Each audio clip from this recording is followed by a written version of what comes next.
34 minutes past the hour of 8, and you're just in time for part 2 of our views, where we have real life conversations. And it's 2 days to Christmas. Joining me on the panel again are none other than the ladies, all dressed in splendor and looking amazing and getting ready to get right into the festivities. Ladies, are you excited? Yes. Are you excited? Yeah. I'm very much excited. The food, the drinks. Oh my God. You had to start with food, Shivan. I am excited. Sandra, I love food. Don't you love food? Absolutely. Thank you very much. Those Yes, are our prefers. absolutely. Those are our prefers. The Christmas trees, the Christmas lights, everything Christmassy, She Christmassy, wants Christmassy. everything. Yeah.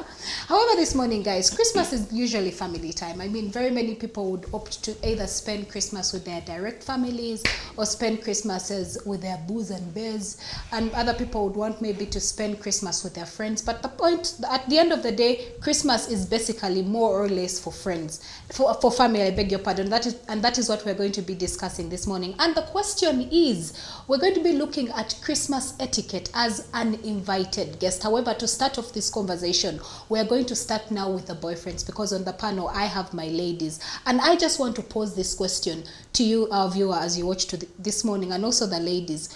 Would it be okay for you to carry your boyfriend to your parents' home to celebrate Christmas? Absolutely not. Sarah, did the last man you took embarrass you or something? No, no. That is not the case. And I say this, respectfully and with a lot of seriousness. That okay. When it comes to holidays, and especially spending time with your family, I think we should learn to separate fact from feelings, because you have this person in your life, you don't know if they're there temporarily or permanently. So, and another thing, it's important to not just introduce anybody to your family. But so if this is anybody, this is just a boyfriend. This is just You a did not say boyfriend. fiance, you did not say husband. so boyfriend is not a good name enough. Like, it's not a good tag. What I'm saying, I'm not saying that they are not important. Okay. I'm not saying that they are trivial. Boyfriends are important. We all need boyfriends. Do we? Yes, we do. Sarah. We all need boyfriends. But no, what I'm saying is that Christmas is a time for family, and it's a time to surround yourself with people you love and people who love you. Another thing is that you do not want to have to put yourself in a situation where you are later going to regret. Say, for instance, if this boyfriend does not last until January next Until week, New Year's. Until New Year's, and then your family starts asking, but where is that guy? Do you understand what I'm saying? So why would you put yourself in a situation where you have to now start explaining? Because once you introduce, and we're all ladies here. Yes. Once you introduce a man to your family, they're going to be very inquisitive. They're going to want to ask questions. So who is this? Where are they from? Blood type? National ID number. Who is this Vaccination person? certificate. Are they vaccinated? My point Yeah, is they're that they're going vaccinated. to want to know who this person is. Yeah. Every So detail. it's very important for me that, and I think it's very important that everybody, you have to be certain about the person you take home to your family, especially during an intimate occasion like this, because Christmas is intimate. It's for inside family. You don't want to just bring anybody there, because what if your family starts talking about very sensitive and personal conversations, Or embarrassing moments Do about you just your childhood, want- which they usually have during Christmas, and Thank he doesn't you. know about them. Do you just want anybody hearing things about your family? Do you understand what I mean? So That's I true. don't think it is necessary. Perhaps for New Year's, they can come. But things like Christmas, Easter, Good Friday, intimate family functions, I don't agree. Okay, so from what I'm picking from Sarah, if you are her boyfriend, she is not taking you to her parents' home for Christmas. How about you, Sandra? He knows he's not coming. He already knows. Because I sent him to go to his. How about you, Sandra? Well, I think for me, to hint on what Sarah said, I think, and in my experience, I spent Christmas with my husband, boyfriend then, for about 4 consecutive years. Yeah, we were together, yes. He'd come to mine, I'd go to his.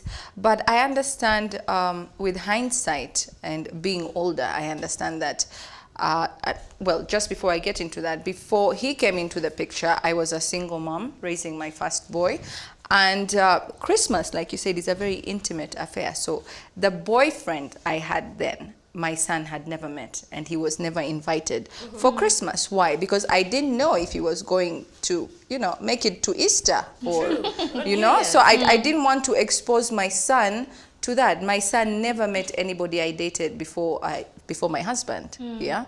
And I guess we were both on the same page because we were comfortable going to each other's places. Yeah, because we knew that we were in it for the long haul. So it was okay for him to come to mine. It was okay for me to go to his. And we usually spend Christmas together, New Year's, and like with his parents and the sisters, because we knew. But like, if you don't know, then you don't want to be called the serial dater in your family. Like, woo, who is she going to bring this year? Next month. You get? Yeah. Like, yeah, so. It looks bad. I do agree with both of you ladies. However, when it comes to, okay, should I say Eid? Okay, Christmas, yeah? When it comes to bring someone home, yeah?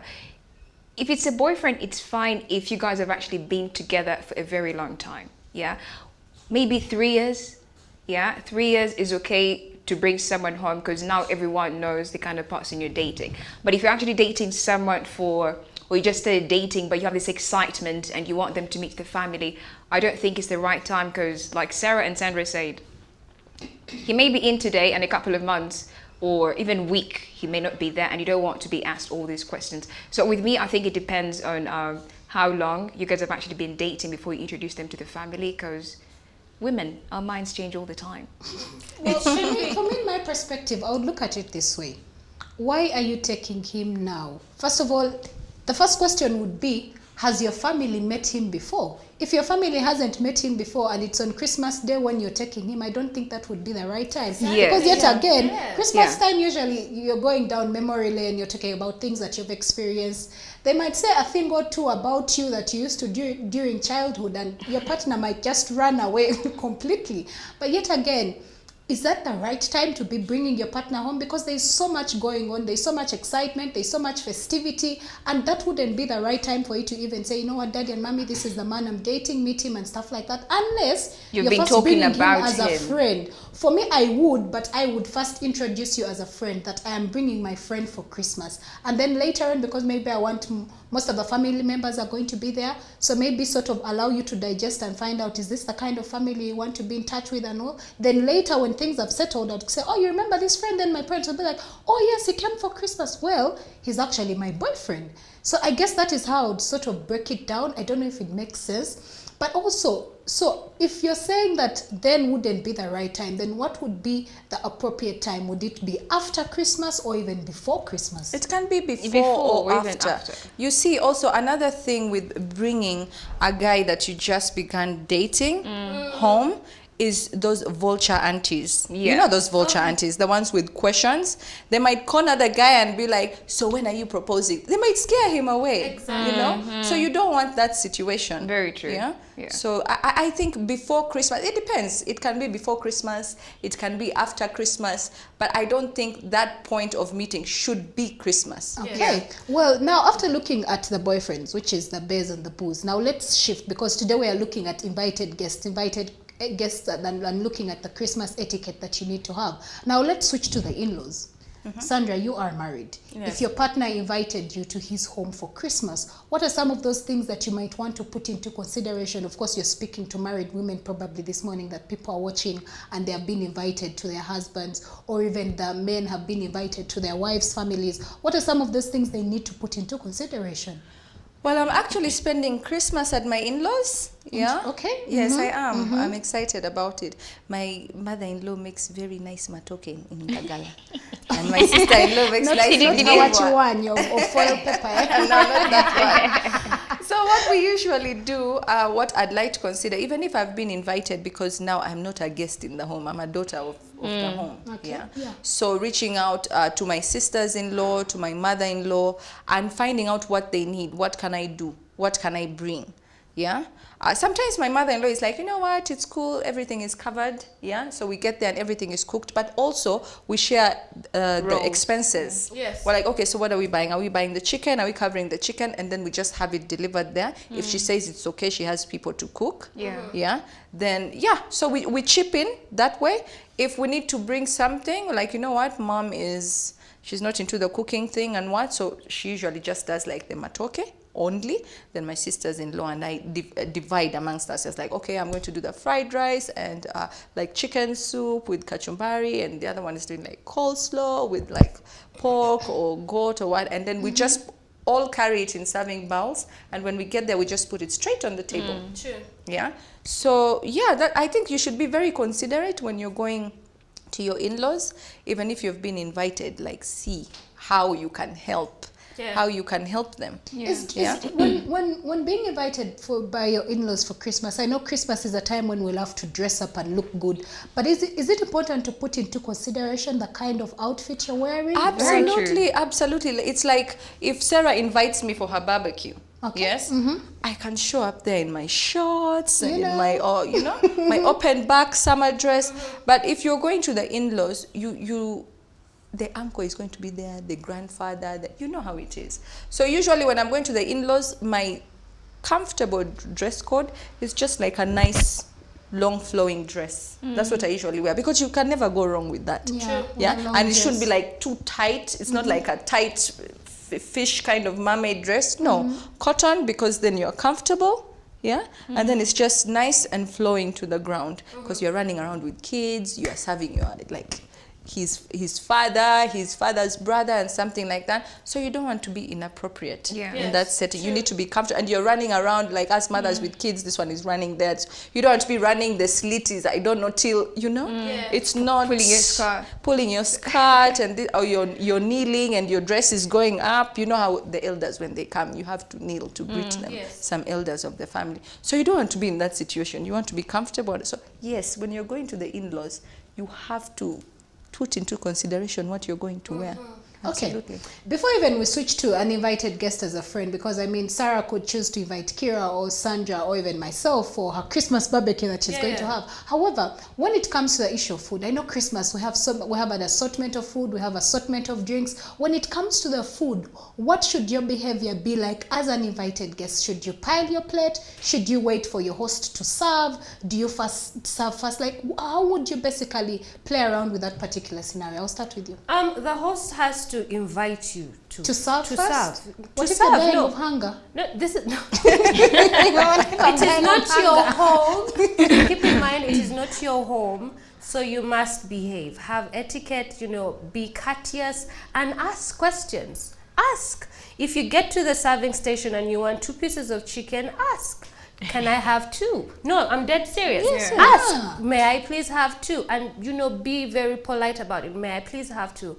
If they say no, it's not enough for everybody, you can have 1, then move along. If you say, oh, I want more matoke, get more matoke. If I want more pilau, get more pilau. Ask questions. It's very important to ask, because many times when we get invited to, other people's homes for, occasions or events, we are so shy and timid, and we do not want to ask, and we make ourselves inconvenienced, because now you're there, you're thirsty, but you're afraid to ask for a drink. You're afraid to ask for a drink. So ask questions. It is not difficult. Just find whoever is in the whoever you see is running the home, or the host, or the person who has invited you. Say, for instance, if Shivani invited me to your house, I would ask you for everything. Shivan, may I please have a drink? Shivan, may I please have a plate of food? Shivan, may I please have a second piece of chicken? Shivan, where's the washroom? You understand? The person that invited you. So the person who invited you, let that person be your connoisseur. Is that the word? Yes, let that person be the one who you ask questions. Ask questions. So please ask questions. Don't die of thirst. How about you?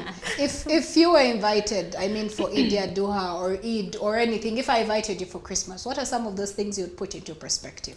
Now you see, when it comes to food specifically, I'm that kind of person. Just like say, I would sit down in my corner, Yes, I think you would be that kind of person. And I don't like. It's not like. Okay, with me, I don't like inconveniencing people. Yeah, I feel like, but at the same time, if I find people doing something, I love to help. You know, like if you invited me, yeah, I'd be like, Siobhan, what can I do? You get it? Just in that way, I blend in easily. You know, I start getting comfortable. Yeah. So yes, with me, talk. Don't be like me. Don't be timid. Yeah. Just tell them I want a piece of chicken and move on. Not like that, Siobhan. Hey, how do you tell them? That's rude. That's Can I please Siobhan. have a piece of Please. chicken? May I Please, may I please have a piece of chicken? Can I have a glass of water? Would you say it is right? I mean, we have a whole menu lined up. Like I said, Christmas is an assortment of foods. Would it be right if you put every single course thing not. on your plate? No. Yeah, I think No. I personally think even when you're having As an buffets, invited guest. yes, as an invited guest, I feel like you have to eat in portions. Yes, you know? pace yourself. Yes, because you may put a lot of it and you may not finish it just because you're excited because it's Christmas. Yeah? So I think it beats and bits of what you want. If you want more, then you can actually go back and get more. But you can't be. I see that a lot, and I'm like, why? Yeah. Why is this happening? Another thing, you know, with helping, getting involved with the event. You know, Yes. a lot of us, a lot of us have different strengths and different interests. Some people are comfortable with, I want to help. I'm going to go into the kitchen. I'm going to cut the wood. You know, I'm going to make sure that the fire is always burning.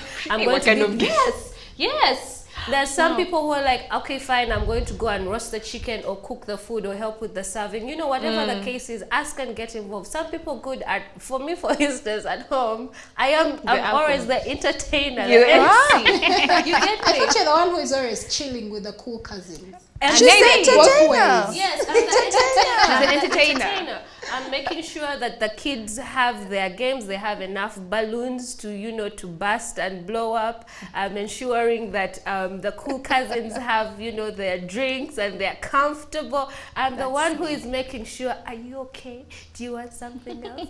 Can I get you, you know, that is me. I am more of a hostess kind of person. Whereas my sisters, on the other hand, love to cook, they love to serve. For me, I am making sure everybody is having a good time. I am the life of the party, and I dress up to the occasion. Hence Truly you Christmas do. clothes. But as we wind up this conversation, 2 questions left. I would want to know, if you're the host, now we have looked at the invited guests. Let's switch it up a bit and look as a host. As a host of someone, you're inviting people to have a Christmas barbecue, you're inviting people to have a Christmas lunch or Christmas dinner at your home.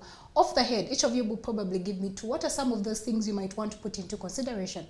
And I'll start with you, Sandra. I usually put into consideration the food that I'm going to serve because of the coming guests. Yes, especially like if you have pork or this and this and that, plus also the drinks, because unlike Sarah, for me, I take one part. I'm the connoisseur of I make sure the drinks are flowing. So some people don't take alcohol, and some you need like to separate the crowds. You know what I mean? The ones drinking the alcohol are on this side, the ones not drinking on this side. So the ones on this side don't know the ones on this side are drinking. Yes, it's like, yeah, it's a process. How about you, Sarah? Music.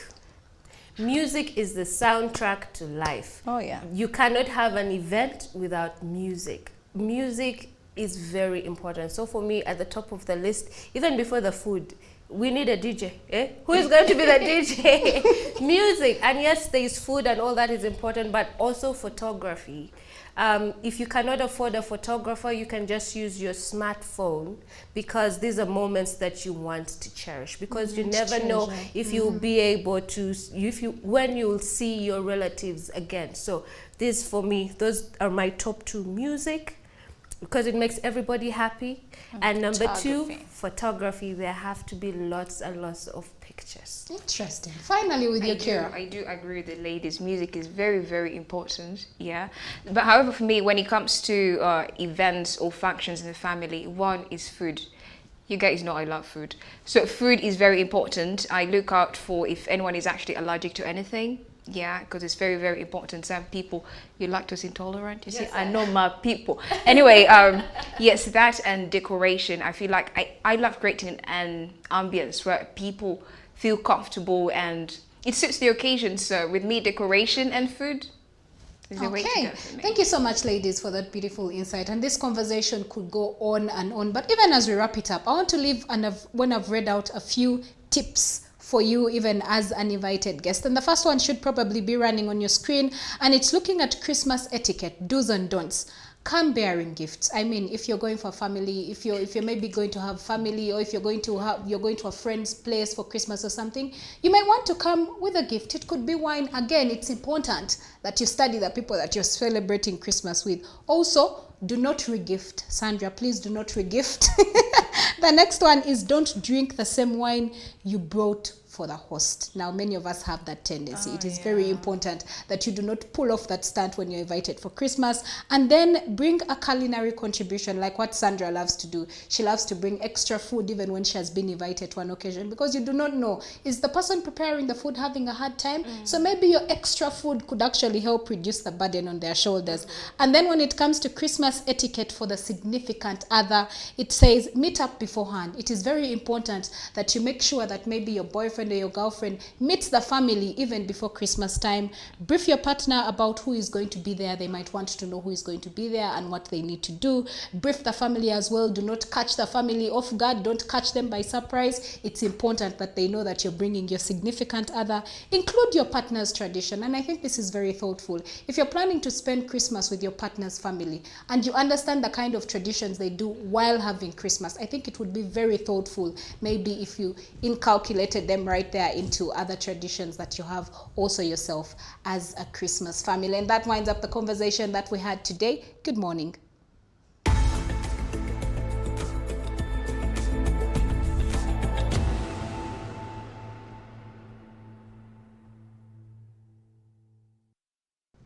Thank you for being a part of Sunrise at Sea right from 7 a.m. where we started up until 9 a.m. Now, as we say goodbye, I'll give a chance to the ladies to give us their last remarks, their last goodbyes, the Christmas messages with the tops of 30 seconds. The countdown starts now. Kira. Go have a good time, honey. Go have a good time. Have a good time. Spend time with your loved ones. We're talking about toxic in-laws or relatives. Go where you're being loved. So have a good time. Sarah. Christmas is a time for love, so spread love, and please don't forget to tell the people you love that you love them. Tell them now when they can hear it, and give them their roses when they can still smell them. Important. And finally, Sandra. And I think for me, remember that Christmas is a time of giving also. So don't just think about taking gifts and taking this and serving yourself. Think about those unfortunate ones that don't have everything, and give. Well, for me, mine, last but not least, do not drink and drive. Do not drink and drive. And thank you for being a part of Sunrise at Sea. And special thanks, of course, to Kushona Designs. They are located on Namirembe Road. That is opposite Victoria's Kindergarten. That is why we look this amazing this morning. Thank you so much for dressing us. And see you tomorrow, same time, same place. Good morning.